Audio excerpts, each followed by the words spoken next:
Hello, everybody. Dave Neal here, stand-up comic host of Bachelor Nation News. You know, some videos are silly, some are serious, and that's the culture of the conversation that we have with all social topics regarding Bachelor. And in this one, we have a horrible opinion exposed. I'm going to do my best to debate the opinion and not the person because people change. This opinion was one of which a new contestant of the upcoming season of The Bachelor, which is going to premiere, I'm assuming, first week of January 2023, Zach, a.k.a. Zach the Bachelor. He's got 32 women that were just revealed. We just made that video. Fun, light video, just, you know, looking at who the new crop of contestants will be. And as soon as that information came out, Reality Steve was given these screen grabs of one of the contestants right here and what she had to say regarding a highly contentious, highly charged assault case that happened several years ago. He does a really good job, Reality Steve does a really good job of explaining and breaking this all down. So I'm just going to play a clip from his podcast. I'm on Instagram at DNeals. I'm going to be going live on Patreon right after this on patreon.com/Dave Neal. The chat's open. It's a chat room style conversation I have with the private audience. You can go catch that. So Reality Steve posted this a couple hours ago, taking a break from posting contestants to share the disturbing Facebook post from Vanessa from 2016. By the way, I do have to say trigger warning here. Trigger warning. I'm going to be referring to it as SA, which stands for assault. I don't say these words on YouTube because then YouTube puts a content warning on the videos, which then makes it so that nobody actually sees the content. That's why we have these sort of this culture of using certain terms versus others. It's not for lack of wanting to say those words. It's because in an effort to get these videos seen by the most amount of people as possible, I verbally say trigger warning and I let you know it's a heavy topic. A reader found this Facebook post of Vanessa's within 5 minutes of Reality Steve posting. It was not a witch hunt. This was in plain sight. So I guess Reality Steve's question was, are the producers not even doing any work whatsoever to vet the contestants? Or is this somebody who can be redeemed and say, hey, that take was wrong, and this is why? She took this, this happened. Okay, so Reality Steve says she had this take back in 2016 after the Brock Turner sentencing came down, where he only got 6 months in county jail for being convicted of 3 counts of SA against an unconscious woman who we later came to know as Chanel Miller. And he's got her post. We're going to get to that in a second. Let's have a clip. Let's have a listen to the clip from Reality Steve, his daily podcast. Definitely go check out the full thing. These podcast episodes of his, the daily roundups, are very bite-sized, 20 to 30 minutes long. He's been doing them for the last couple months now, as along with his weekly long-form interviews. I released the cast list of the ones that I had, of the 12 that I had given out. A reader sent me a very disturbing photo of a Facebook post from one of these contestants.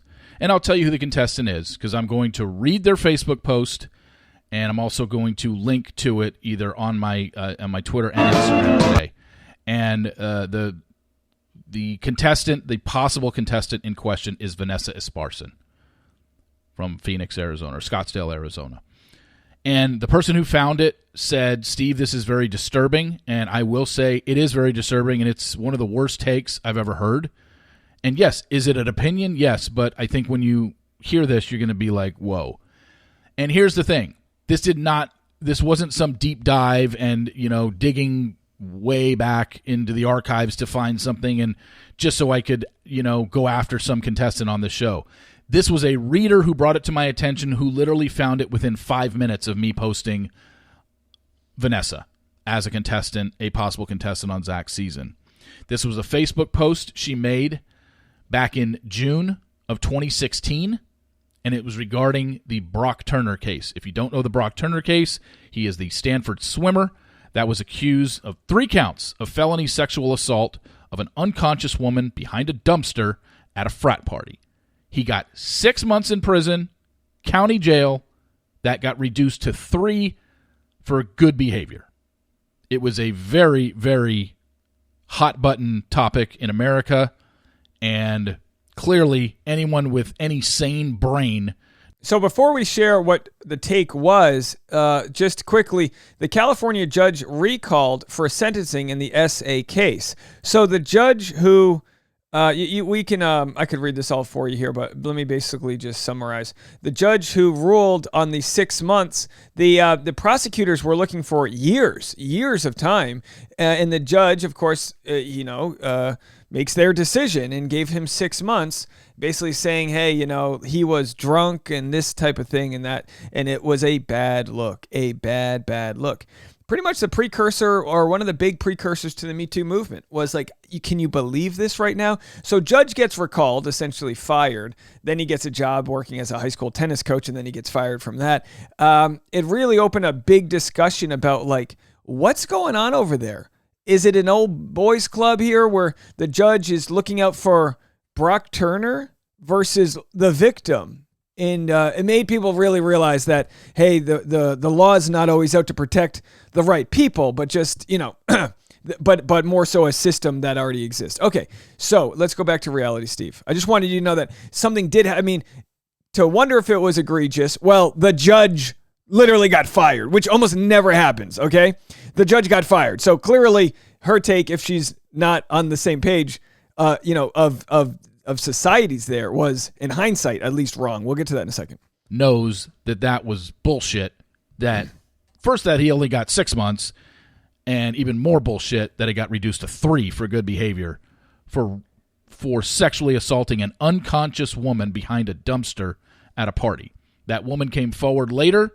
She was Emily Doe in all the court proceedings, but then later on we know her name is Chanel Miller. She did an interview on 60 Minutes, which I will link to because I want to drive this point home of, you listen to that interview and then you listen to Vanessa's take and you tell me if Vanessa isn't off her rocker.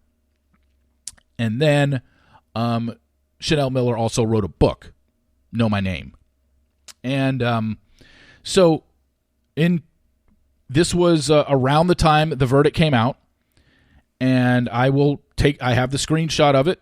And for those of you who have been involved in something like this or know somebody who has, this can be very triggering. So this is a warning to you. But the reason that this is becoming news and the reason that I'm putting this out there is because I don't think Vanessa Esparson should be a contestant on this season. Because we all know this was getting out. A reader found it within 5 minutes of me posting about Vanessa. I talked with Reality Steve before he posted this because he was like, geez, I just found this information. He was like, I know it's going to get out. Like you said, how obvious this was just sitting right there, that it wasn't, because sometimes you have information about somebody from years earlier and they've rewrited their ship and you go, all right, well, this is just going to destroy them. No need. But this was coming out. It really was. When one person finds it, before someone reaches fame, if this contestant gets halfway through the season, it's going to be ugly. This at least gives her a chance. I don't know. They might already have their cell phones off. You know what I mean? They're starting filming on Monday. They could already be sequestered with their cell phones off. I'm not sure, but either way, we'll have to see what she has to say. But let's Reality Steve's going to read for you guys the screen grabs. They informed me, and I said, okay, this needs to be put out there for the public. I have no really way of, I don't have any contacts with the show. I know I've told you in the past that I reached out. It was through back channels. This one is like, hey, I'm putting this out there. The show is going to know today what Vanessa has in her past and what she wrote in her past and her take on this particular situation. If they still choose to cast her as a contestant on this season, that's on them. I'm doing my due diligence here to let it out. Because and now you see on the Bachelor homepage, people are leaving the comments of what she said transcribed here. So this ain't going away. The cat's out of the bag. Esparson said about the Brock Turner case back in June of 2016. Not defending Brock Turner. Oh, Jesus. Yeah, when that's your first sentence, you know this is going downhill. Bad start. But why is the girl also not at fault for how much she drank? She was 3 times above the legal limit. As a girl in college, I know that it can get scary out. That's like being like, not defending Hitler. Hold on, I'm not defending him. But his idea, it's like, what? You know what I mean? You just, so we'll break this down in a second. I don't want to interrupt. But I'm just trying to say, there are ways to make a point, and this ain't it. There, especially in the college party scene, and not knowing many people around you at times, and I know better than to drink too much than I can actually handle. I'd much rather be sober Sally and be boring and stop drinking than wake up and have no recollection of what happened because that terrifies me. I hate not having complete control of my actions, and everyone should feel that way as well. You should always have control of your body and mind. If at any minute you do not, that should be your indicator of 1, sit down and chill out, 2, tell your friends of how intense you're feeling, or 3, go home and be safe. My heart goes out to the victim for having to live with this catastrophic incident, but this situation raises so many questions that I can't help but truly question because of how drunk they both, in capital letters, all caps, were, and her completely blacking out. I mean, that's one of the most disgusting, ignorant, and awful takes I've ever heard regarding the Brock Turner incident. Look, I couldn't agree more. Go check out all of Reality Steve's podcast to hear further commentary regarding that and other aspects of his daily roundup. I wanted you guys to hear it from his mouth in his opinion there. Now, look, if you take out the first couple sentences, then the rest of everything makes perfect sense. As a girl in college, I know that it can get scary out there. You know, you shouldn't be blacked out, not because someone has the right to your body, but because you lose control. If I have a daughter, I would want to tell her, like, you know, hey, you know, you have to be careful out there. The rules won't always protect you, because when the rules are broken, you know, you could be scarred for life, X, Y, and Z. That's not victim blaming at all. What is victim blaming is saying, why is the girl also not at fault? Because we live in a world where just because you drank, just because you wore something, just because you were walking late at night, just because all those things isn't permission for someone else to commit an illegal act. So everything she says here in the first 2 sentences negates what she's saying after that. If I were like some sort of PR expert, which I'm not, I have a little bit of PR knowledge, I would say that, you know, communicating is not just what you say, but how you say it, and it's how someone receives what you're saying. And by starting off by saying not defending Brock Turner, which, by the way, is not even correct grammar, because she said not defending Brock Turner, but whatever. But by starting off saying not defending him, it puts this in this framework that, not to say that she is, but that she's making the excuse for what he did. Hard stop, what he did was illegal.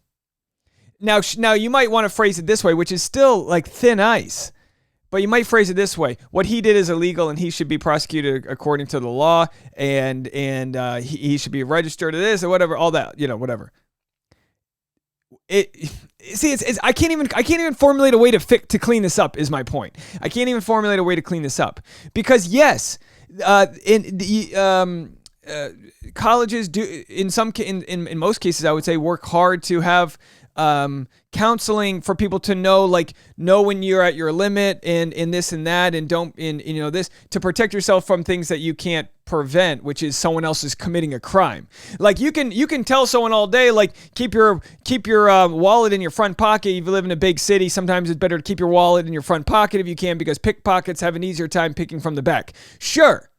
But that doesn't mean if someone steals your wallet that you're at fault. If you're on the subway, I always tell my friends when they visit New York City, and I'm just relating this back to a much easier thing, defenseless issue. If you're on the subway and you're texting on your phone, fine. But if you're sitting next to where the doors are on a subway, put your phone away when the doors are open between stops, because that's when someone grabs your phone and runs out, and then the doors close and there's nothing you can do about it. I've seen this happen. So be on your phone, fine. No one's stealing your phone when the subway's moving. It's when the doors are open that's when you're absolutely in the point where you can be robbed, right? So no one goes, well, you were holding your phone up, so you were pretty much asking to be robbed. Like, that's not it. That's not it. She wasn't asking for anything. And as we know, the judge was recalled, and it's a pretty one-sided. I feel like we were all on the same page. Although Reality Steve told me, he said he's getting emails from people saying, well, she's got a point.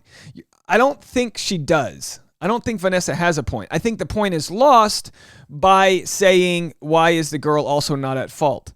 What are we going to do? Does the girl deserve a month sentence? What? No.